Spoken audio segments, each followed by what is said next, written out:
Buenas tardes a todos y a todas. Gracias de nuevo a la Semana Negra por darnos la oportunidad de poder explicar historias de la mala vida y trabajos de investigación periodística, desde mi punto de vista, de mucha calidad. Hoy os quiero presentar a Míriam de Saint-Germain. Míriam es redactora jefa del diario de crónica policial y judicial El Taquígrafo. Trabaja en la Televisión Autonómica de Cataluña, en TV3. Colabora con Televisión Española y colabora en el programa de Y ahora son soles de Antena 3 Televisión. Se ha enfrascado en su primer proyecto literario, es un libro de investigación sobre la implicación del gobierno de Estados Unidos y del gobierno español para hundir un banco que fue cabeza de turco. Me refiero al banco, el banco privado de Andorra, la BPA andorrana, cuyo juicio por esta situación se está juzgando en estos momentos. Y a partir de aquí ha construido un libro donde explica las maniobras de eso que se ha llamado la policía patriótica, las maniobras de las cloacas del Estado para conseguir información de un conflicto muy circunscrito, que era el conflicto catalán, el conflicto de la independencia del año 2010 del 2020, que todos conocéis, y bajo ese paraguas se llevó a cabo una operación económica de primera magnitud. Míriam ha estado investigando, ha estado en Andorra, ha hablado con operadores, con policías, con jueces, con fiscales, con abogados, y nos explica cómo alguien se cargó un banco en España, Banco Madrid, y alguien se cargó un banco en Andorra, ni más ni menos que la BPA, que era una de las 3 pilares económicos del país de los Pirineos, por ese cambio de cromos que hubo y en el que participó la parte más gris y más sucia del Estado, que eran lo que se ha llamado las cloacas del Estado, esa policía mal llamada policía patriótica. Yo creo que el patriotismo es otra cosa, pero utilizado por ellos sí que tiene sentido. Míriam, antes que nada, explícanos, si puedes, para situarnos, esto de los trileros del tío Sam. ¿Qué quiere decir? Fijaos bien la portada, hablamos del tío Sam con un tricornio de la Guardia Civil, porque hubo una imbricación de algún elemento que trabajaba por los cuerpos y fuerzas de seguridad del Estado con el gobierno de Estados Unidos para fomentar cargarse un banco de una forma que entendemos es absolutamente torticera. Míriam, ¿por qué este libro? Resúmenos un poco el contenido, por favor. Pues bien, hola. No sé si se me escucha bien, hola. Hola. ¿Se me escucha bien, verdad? Parece que no. Hola. No. Hola. Ahora, vale. Bueno, pues Los trileros del tío Sam, ya el título dice mucho, es un juego de palabras. Los trileros son esos estafadores, ¿no?, callejeros que te intentaban ocultar la bolita. Los trileros del tío Sam, los trileros los situamos en España, cómo los trileros engañaron a los Estados Unidos para que se manipulara una información para hacer caer un banco en Andorra. ¿Por qué todo esto, no? Yo me doy cuenta de que necesidad escribir este libro cuando, como redactora jefe del taquígrafo.com, me envían a cubrir un juicio en Andorra. Y yo llego a Andorra, tenemos la sede en Barcelona, y me doy cuenta de que es un caso mucho más complejo de lo que a priori parecía, con muchos cabos sueltos.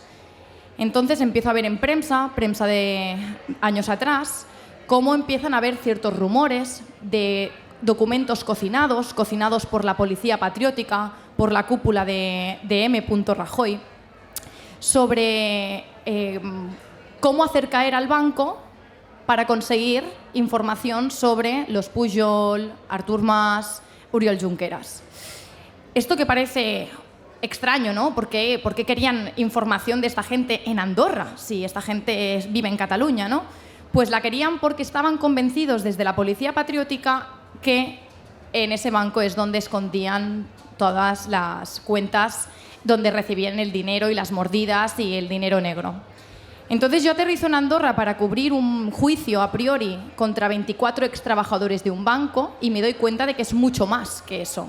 Estos 24 extrabajadores de un banco están sentados en el banquillo de los acusados porque desde España se ha manipulado una información que se ha enviado a los Estados Unidos y que en Estados Unidos han provocado que se cierre un banco en Andorra y que se acuse a esos trabajadores de blanqueo de capitales.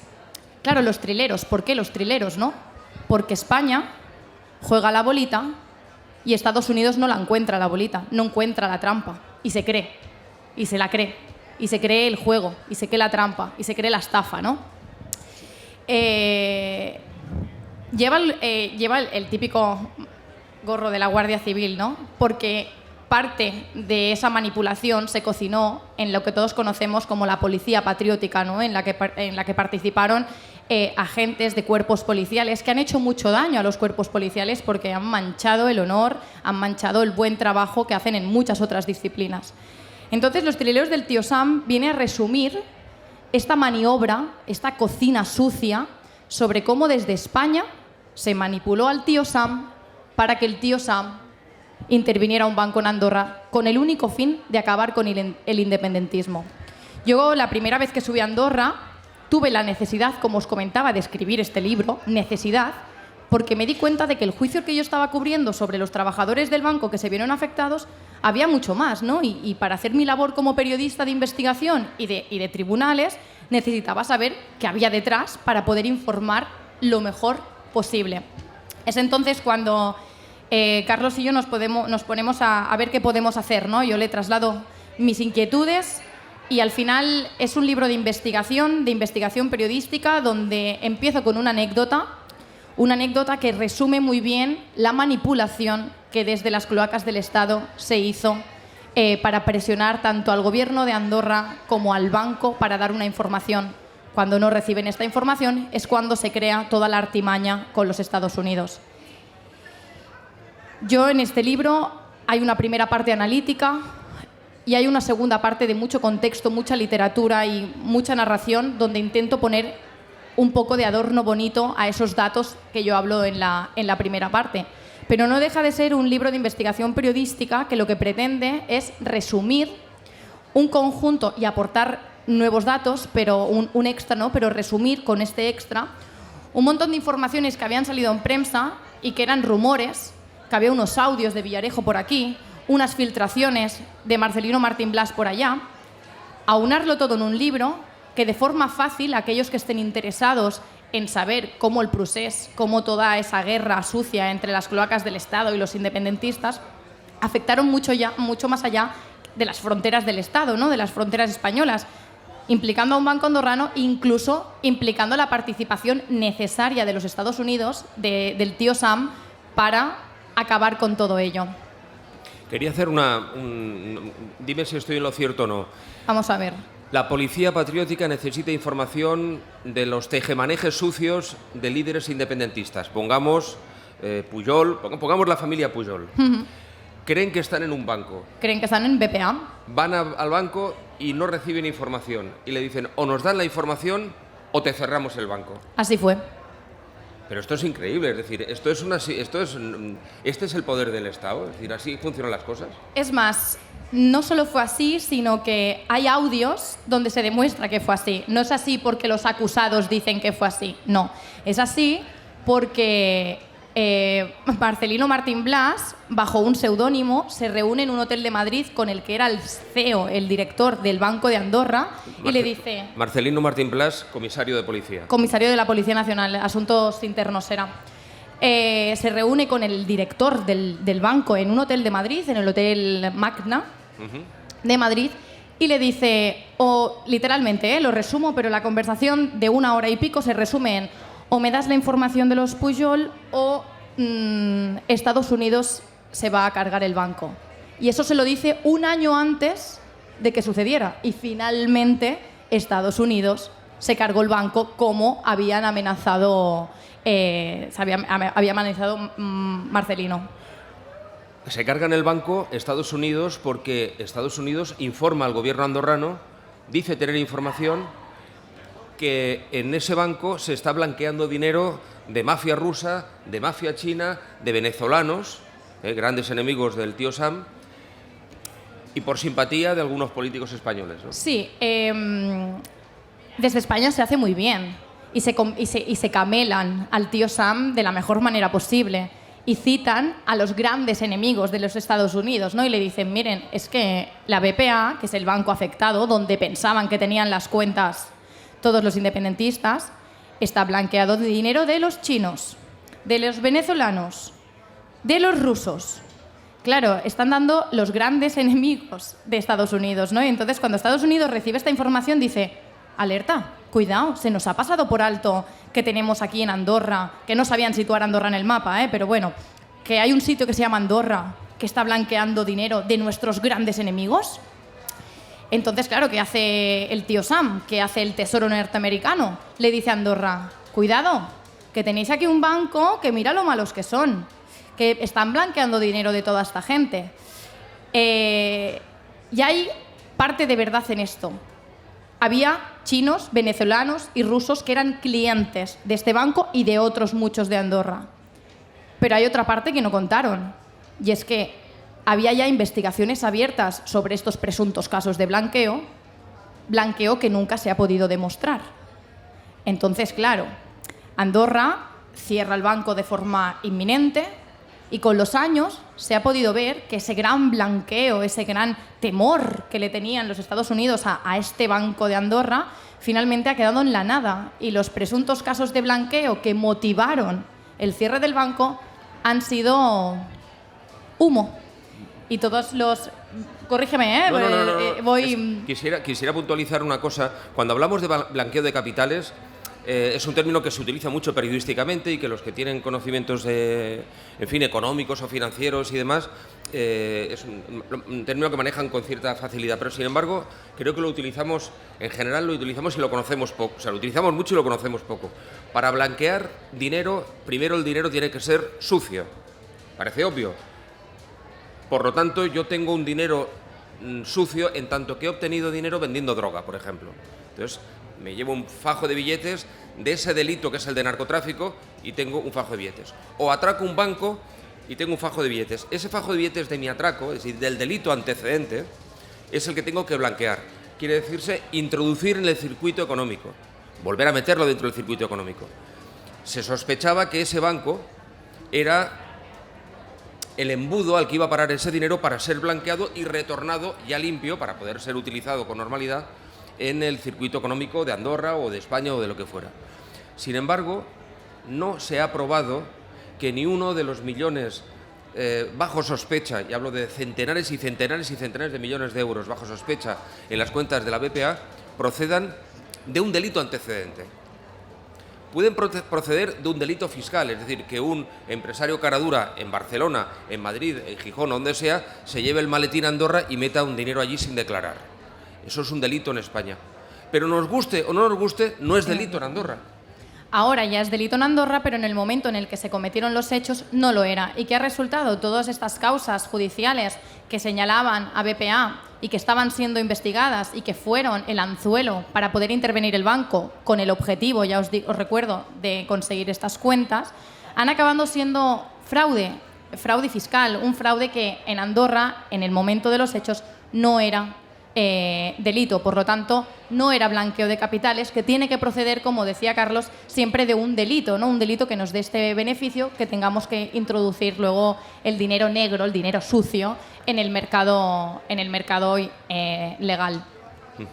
Este libro es un libro que te ha provocado algún tipo de presión por parte de... ¿Has notado interés por parte de gente en que este libro no saliera a la luz pública? Bueno, es un tema que se quiere silenciar, es un tema que no interesa, porque todo lo que tiene que ver con el procés independentista y en las artimañas que se cocinaron en las cloacas del Estado, es un tema que no interesa.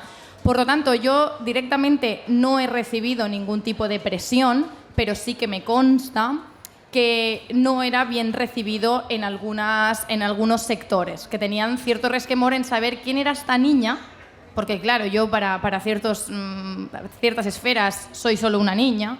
¿Quién es esta niña que de repente se pone a investigar sobre esto, ¿no? Y hace un libro donde analiza la Carta de los Estados Unidos, donde analiza los casos que se incluyen en la Carta de los Estados Unidos, donde hace un resumen de prensa sobre todas las informaciones, rumores, filtraciones que demuestran que hubo esta cocina previa? ¿Quién es esta niña, ¿no? ¿Qué es lo que está queriendo decir? Pues al final lo que estamos queriendo decir, y es lo que añado siempre en las dedicatorias, es que la verdad nos hará libres. Y la verdad, yo creo que este libro también hace justicia y memoria a estos 24 trabajadores de la BPA que han sido la cabeza de turco, que se han visto envueltos en un macroprocedimiento judicial sin pies ni cabeza, que siguen en la actualidad, después de casi una década, porque el caso estalla en el 2015, estamos a 2023, siguen el procedimiento judicial y no parece que vaya a terminar pronto. Es hacer justicia a estas 24 familias que eran trabajadores de un banco al que se le acusó de blanqueo, pero que ahora resulta que no es blanqueo, pero que sin embargo en Andorra se siguen juzgando. Entonces, no he recibido presiones directamente. Sé que en algunos sectores, porque así me lo han hecho llegar algunos abogados con los que he podido entrevistar, no ha sido bien recibido, pero yo creo que la verdad nos hará libres y es un trabajo también en memoria de estas familias que hicieron su trabajo y que ahora están imputadas por hacer su trabajo cuando M. Rajoy, Villarejo y compañía siguen andando y campando a sus anchas. Vamos a ver cómo acaba todo. La filial de este Banco Madrid, que era Banco Madrid, fue intervenida por el gobierno por la misma problemática, es decir, porque el Tesoro norteamericano, nutrido de la información que le aportó la Policía Patriótica, información torticera, pero información, avisa al gobierno a través de una nota, avisa al gobierno andorrano: cuidado, tienes un banco donde se está blanqueando dinero de Hugo Chávez, de los rusos, de los chinos y de algún españolito caradura. Y es el gobierno andorrano el que le dice a la Fiscalía andorrana: póngase a investigar, investigación que ha durado años y que nos ha llevado al juicio de ahora. Ese banco, la filial de la BPA, que era Banco Madrid, fue intervenido por la Hacienda española, por el Estado español, y ha ido a juicio porque los dueños del banco presentaron una denuncia contra el banco porque entendían que esto estaba mal, y finalmente la sentencia les ha dado la razón. Es decir, el banco ha de volver a los antiguos propietarios porque todo ese proceso que ahora se está dirimiendo en Andorra, aquí en España ya se le dio la razón. Mirad, hay una cuestión, que hay unas operaciones de ingeniería financiera internacional que se llaman las operaciones de compensación. Miriam lo resume muy bien en el libro, pero quiero explicarla para que veáis un poco la dinámica de Andorra. Andorra iban, ¿no?, aquellos que habían hecho dinero negro, pues porque no pagaban Hacienda o porque eran delincuentes o porque eran políticos que cobraban sobres por dar obra pública, que es lo que se sospecha de la familia Pujol, ¿no?, que se daba obra pública a amiguetes y los amiguetes les daban un sobre a la familia. Ese dinero nutría los maletines que se llevaban a Andorra, y en Andorra no te pedían la procedencia. Tú ingresabas y tenías una cuenta en la BPA o en el Andbank o en el Banco de Sabadell de Andorra o en el banco que fuera, que, pues eso, a nombre de X, con 1 millón de euros. Claro, tú tenías ahí un dinero bien guardado, pero era un dinero que tú no podías utilizar. Podías sacar 500 euros y irte a hacer una comilona en Andorra, pero tú no podías, de esos 100 millones, o de ese millón, mandar 100.000 euros a, yo qué sé, a un concesionario de coches en Gijón para comprarme un coche. No lo podías hacer porque automáticamente el Banco de España decía: oiga, ¿y ese dinero de dónde procede? ¿De dónde viene? ¿Y usted cómo lo llevó? Por lo tanto, es un dinero que está encarcelado. ¿Cómo hacían los evasores fiscales españoles para disfrutar de ese dinero? Muy sencillo, hacían operaciones de compensación. Yo tengo dinero en Andorra, lo he llevado en maletines porque soy un cara dura que no he declarado el IVA y soy un evasor fiscal, y Miriam tiene una cuenta en Andorra, en otro banco, en el mismo, da igual, por lo mismo, porque es una cara dura, una delincuente en España que no ha pagado los impuestos. Pero yo necesito dinero en Gijón, porque necesito 50.000 euros, porque mi hija se casa y para la boda necesito 50.000 euros porque he de alquilar una iglesia. No tengo el dinero, pero sí lo tengo porque lo tengo en Andorra, pero no lo puedo utilizar. Entonces, ¿qué hago? Le digo a Miriam: Miriam, yo te paso 55.000 euros a tu cuenta en Andorra, de mi cuenta de Andorra a tu cuenta en Andorra, operación que no está bajo el control de la Hacienda española, y tú me das un maletín en la calle Begoña, quedamos en un bar en la calle Begoña, y me das un maletín con los 50.000 euros en efectivo. Ya te buscarás la vida para conseguirlos, eso ya es tu problema. Entonces eran operaciones de compensación. Lo que se cobraba por aquí se compensaba la cuenta bancaria, por una pequeña comisión. Eso es sucio, eso es feo. Pero, queridos amigos, eso era legal en Andorra. No era un delito. Todo el mundo lo hacía, ahora está prohibido. Pero todo el mundo lo hacía, por eso era un paraíso fiscal. Porque se hacía la ley y la trampa a la vez. Podías tener dinero que habías evadido, pero luego tenías un pequeño chanchullo que no era ilegal, sí muy feo, pero no ilegal, que te permitía ir recuperando maletines en tu país o donde quisieras. Este libro denuncia esto. Pero denuncia esto ahora, porque cuando pasó esto, que se está juzgando a estos trabajadores porque hacían esto, El Banco de España de Andorra, que es el SEBLAP, que es el servicio, dijéramos, antiblanqueo de la banca andorrana, todas estas operaciones las veían correctas. Aunque nosotros, en nuestro foro interno, sabemos que son gentuza. Porque quien ha llevado dinero sin pagar impuestos es un señor que nos ha dejado sin guardería, sin farolas, sin alcantarillado en nuestras ciudades. No ha pagado los impuestos aquí. No quiero ponerme demagógico, pero sabemos que es sucio, pero no era delito. Y sin embargo hay gente que está enfrentándose a muchísimos años de pena. Todo esto porque unos americanos fabricaron una nota con información sucia y no correcta, porque el gobierno andorrano picó el anzuelo, porque la justicia andorrana se puso en plan servil a trabajar en esta causa y se cargaron una estructura financiera que era algo así como el 30% del flujo económico de un país. La banca de Andorra es un país, no sé cuántos habitantes debe tener, pero es un país muy reducido, puede que tenga 40, porque 45. hago también un análisis un poco en el libro, ¿no?, de dónde nos estamos situando. Entonces, por lo tanto, el hundimiento de uno de los 3 grandes bancos de Andorra era como si aquí, pues, el sector primario de este país quedara anulado y nos quedáramos sin uno de los 3 sectores, ¿no?, de los 4 sectores. Esto funciona mucho, pero estos son los detalles respecto a los que nadie se ha querido meter y que Miriam explica en el libro. ¿Cómo funcionaba el blanqueo de capitales? ¿Qué era el blanqueo de capitales en Andorra? ¿Quién lo hacía? Mucho español que no pagaba impuestos aquí, que el dinero lo había obtenido porque cometía delito fiscal, porque no pagaba los impuestos, porque trabajaba, porque cobraba en negro, en definitiva. Joder, lo que hacemos cuando, y no deberíamos hacer, cuando viene el fontanero le decimos, va, que son 20 euros, coño, no me hagas factura, joder, no te voy a pagar 23, déjamelo sin factura. Eso, mirarlo a nivel de transacciones multinacionales, ¿no? Mira, lo tengo aquí. Actualmente Andorra tiene 79.000 habitantes, es decir, es una ciudad prácticamente, ¿no?, y es un país. Lo que pongo de relieve también en el libro y son estas contradicciones, ¿no? Contradicciones como las que ahora tú hacías una pincelada. Los trabajadores del banco, ahora acusados por facilitar este blanqueo, tenían correctamente todas las revisiones hechas sobre los controles antiblanqueo. Es decir, la misma gente que los intervino, la misma gente que les dijo, sois muy malos, estáis ayudando al enemigo, estáis blanqueando dinero del narcotráfico, de la prostitución, de la venta de objetos falsificados. Todo esto, luego los mismos que lo señalan son los mismos que hacía 6 meses les habían hecho una revisión y les habían dicho, gente de BPA, trabajáis y con perdón de puta madre.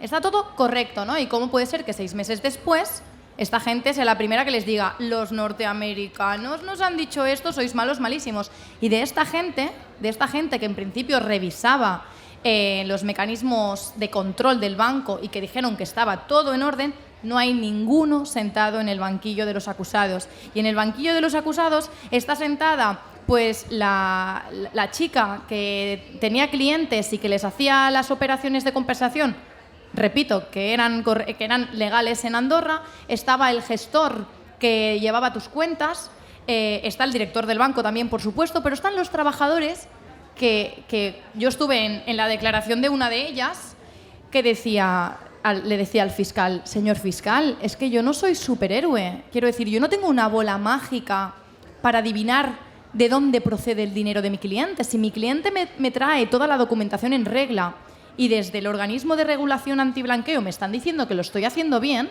¿cómo puedo saber yo que me está mintiendo si está todo en orden, no? Soy una víctima en todo caso.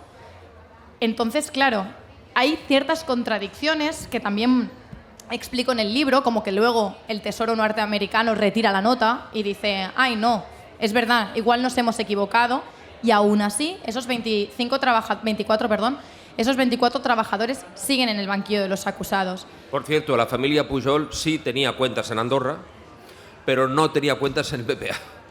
Estaban en otro banco, ¿eh? Se cargaron el banco equivocado estos señores que buscaban información para manchar el nombre de unos delincuentes, que son los señores de la familia Pujol, porque son unos delincuentes reconocidos. Es decir, cuando el señor Pujol sale y reconoce que tiene cuentas en Andorra con dinero B, es decir, quiere decir que es un evasor fiscal. Por lo tanto, no estoy insultando, no estoy tildando, ni estoy menospreciando, estoy haciendo una descripción estrictamente, dijéramos, literal de la condición de los Pujol. Delincuentes reconocidos por ellos mismos.